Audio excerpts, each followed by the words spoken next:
below the surface of Lake Mead They don't let spills you out out through there the anymore. turbines and Used flows to. on downstream.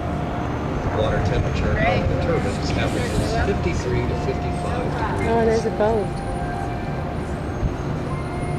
You'll notice the roofs in both buildings appear to have wires coming out of them. This is called the takeoff structure. From the takeoff structure, the wires carry the electricity up and over the canyon walls at 230,000 volts.